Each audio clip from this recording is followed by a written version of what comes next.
College Universiti Agrosains Malaysia, UCAM, sebuah institusi pengajian tinggi swasta milik RISDA dan bernaung di bawah College RISDA Sdn Bhd, mula ditubuhkan pada tahun 1999. Dahulunya dikenali sebagai College RISDA, kampus utama yang terletak di Alur Gajah Melaka ini mempunyai keluasan 150 ekar, meliputi zon akademik dan perladangan, bertujuan untuk pembelajaran secara teori dan praktikal.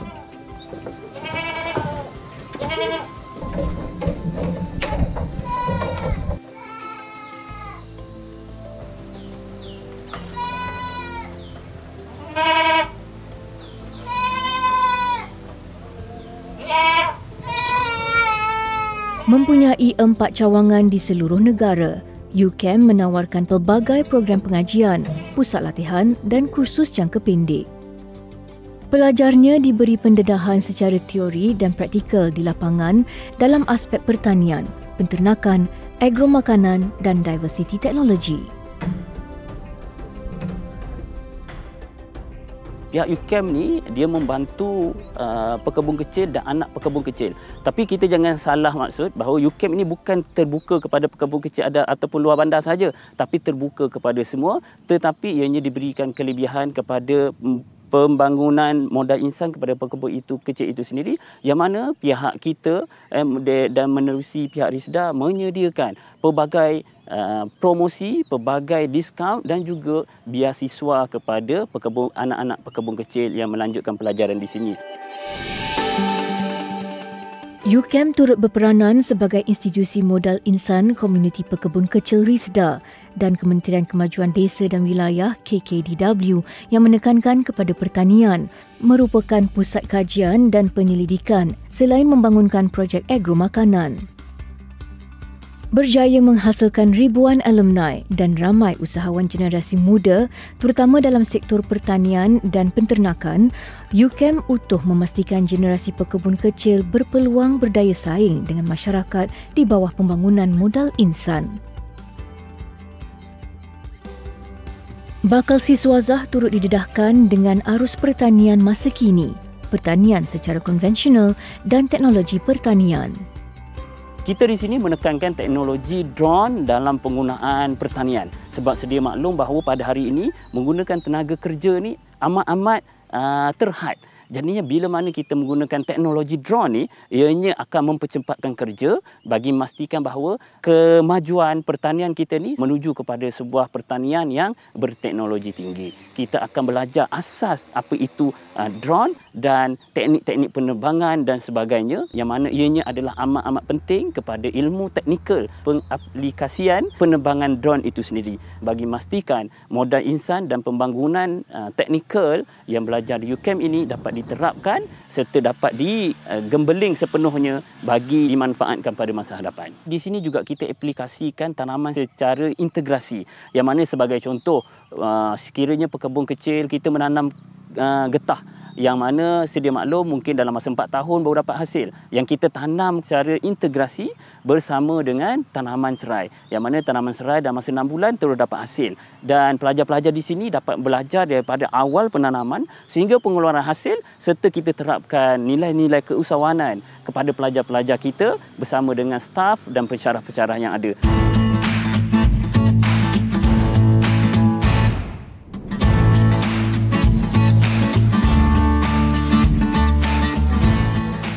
Satu lagi aspek penting dalam penghasilan kompang selain kualiti kayu ialah jenis kulit yang digunakan sebagai kulit kompang.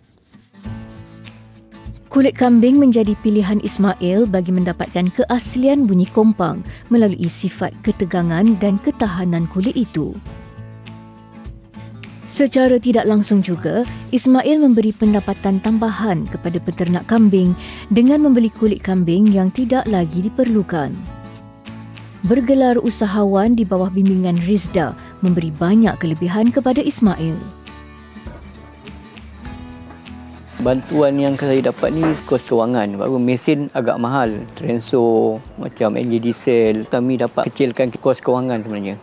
Untuk percepatkan kita kerja kan. Bantuan tu yang kita boleh bergerak jauh ke hadapan. Permintaan sekarang melebihi daripada pengeluaran. Jadi setiap hari kami terpaksa buat lebih kurang satu hari 20 hingga 30 biji lah dengan 4 orang pekerja. Memang tak menentangan, tapi oleh kerana minat-minat anak muda ni yang pelapis baru, kami boleh mendidik dia orang lah supaya dapat membuat alat tradisional lah. Selama 32 tahun saya berkhidmat dengan perusahaan industri ni, memang permintaan melebihi daripada pengeluaran.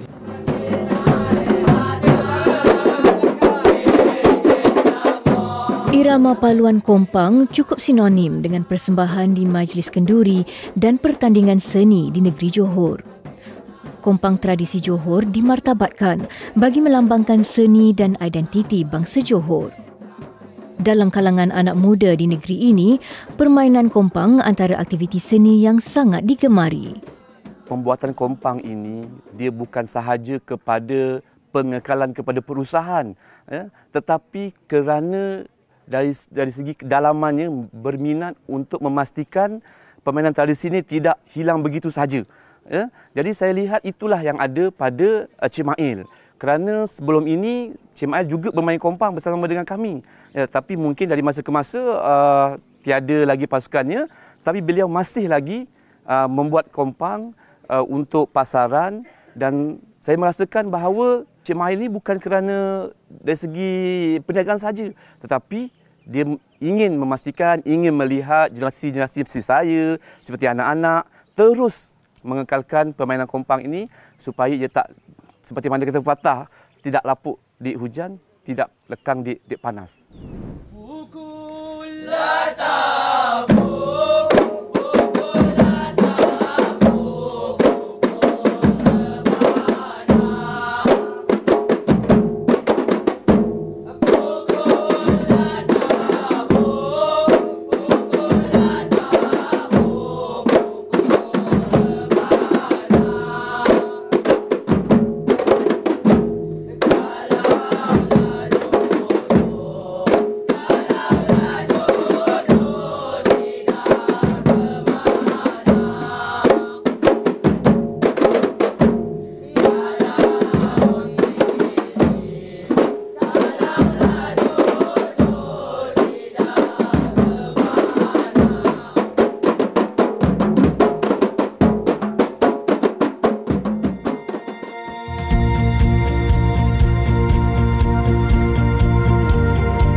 Mengimbau kembali sebelum penubuhan Rizda 50 tahun dahulu. Nasib pekebun kecil tidak terbela dan tidak diuruskan secara eksklusif. Tidak wujud lagi kemudahan, subsidi dan bantuan yang diperolehi penerima manfaat sebagaimana yang dinikmati pekebun kecil generasi sekarang. Mulai daripada tahun lepas kita dah boleh buat, kita dah boleh bagi bantuan permulaan bernilai sehingga maksimum RM10,000. Mana-mana pekebun kecil getah yang tak pernah buat perniagaan pun kita boleh bantu untuk meningkatkan pendapatan mereka lah. Kategori-kategori permohonan ini untuk usahawan kita boleh buat permohonan dari segi peternakan, pertanian, perkhidmatan, makanan, segala kategori yang kita boleh kembangkan untuk mendapat pendapatan. Okey, pada pagi ini saya akan menyampaikan amalan pertanian yang baik untuk JAP2. Menelusuri prestasi dan kemajuan yang dilaksanakan Rizda, banyak kemudahan dan program yang diwujudkan dan disalurkan kepada pekebun kecil. Perkhidmatan utama Rizda ialah program bantuan tanam semula. Dengan syarat yang lebih fleksibel, bantuan tanam semula turut disertakan dengan program sokongan. Arwan ni dia punya beza je, warna dia sedikit putih lah. Warna dia cerah sikit. Kita tengok kapur pula. Selain tanaman getah, pelbagai langkah dilakukan Rizda seperti aktiviti keusahawanan dan ekonomi dalam usaha memajukan sektor pekebun kecil dalam keterjaminan pendapatan isi rumah. Saya sebenarnya ingin menggalakkan kepada semua pekebun kecil getah supaya memohon bantuan ini untuk meningkatkan pendapatan ahli keluarga pekebun kecil getah inilah. Cabaran ekonomi sekarang amat tinggi, jadi kita berusaha sebaik mungkinlah untuk membantu pekebun kecil ini mendapatkan pendapatan yang maksimum.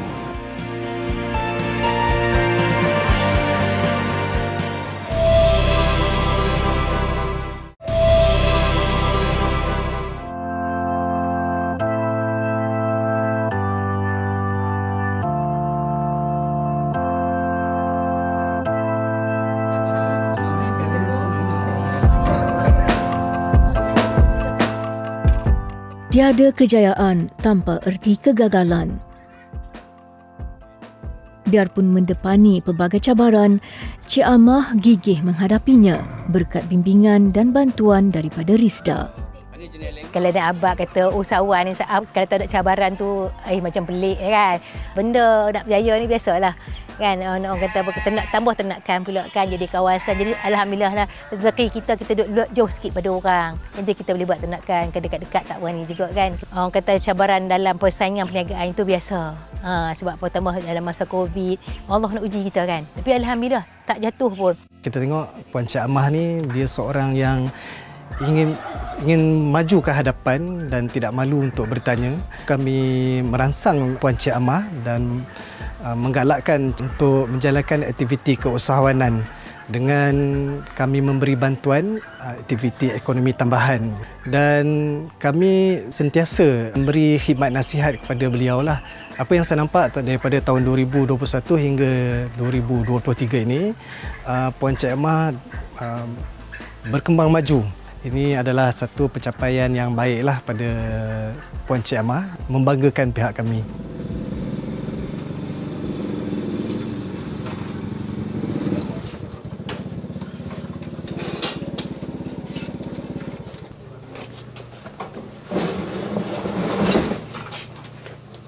Hasil skrap kali ini agak lumayan, bergantung kepada musim tuaian susu getah.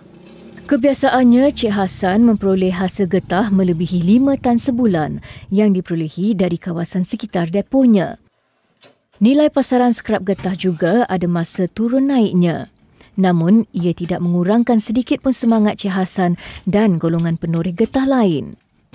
Pada masa sama, Cik Hassan cuba menjaga kualiti dan grade skrap getah yang ditetapkan dan diterima oleh kilang getah. Usaha dan komitmen inilah yang membuatkan pihak Rizda memilih beliau sebagai pengusaha depo pembelian getah.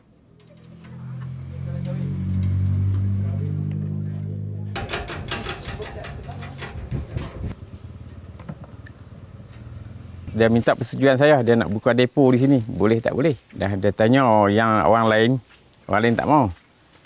Tak sanggup. Tak apa, saya boleh terima. Lepas tu pegawai dia mai bincang.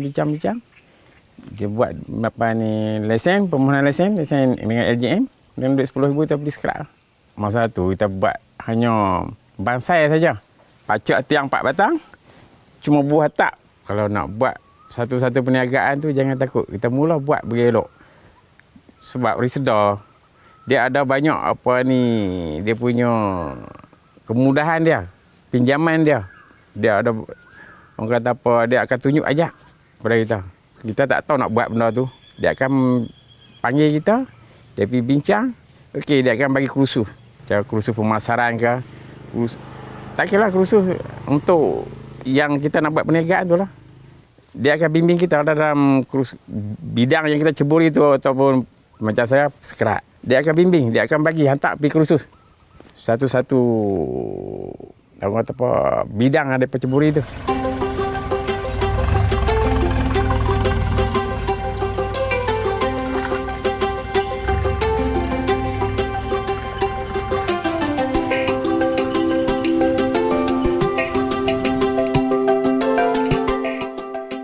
Fokus dalam mengangkat industri penghasilan kompang, Ismail melatih dan menggaji anak muda yang dilihat berpotensi membawa alat muzik kompang ke peringkat yang lebih tinggi agar diterima oleh masyarakat. Kini, kompang yang dihasilkan Ismail dipasarkan ke seluruh negara tanpa henti, meyakinkan kompang masih mendapat tempat di hati peminatnya. Kita perlu wujudkan balik industri kebudayaan kita sebenarnya. Penting kebudayaan kesenian kita kan. Khasnya bagi orang Melayu memang tinggal kompang je. Saya rasa saya perlu meneruskan usaha untuk industri ni. Kompang ni sebenarnya macam-macam kita boleh wujudkan, meramaikan, memeriahkan. Jadi itu yang perlu kita nak katakan kepada diri kita, pada keluarga Malaysia semua, bahawa industri kompang ni perlu diadakan semula lah, supaya kebudayaan kita tidak ketinggalan dan juga tidak hapuslah semula.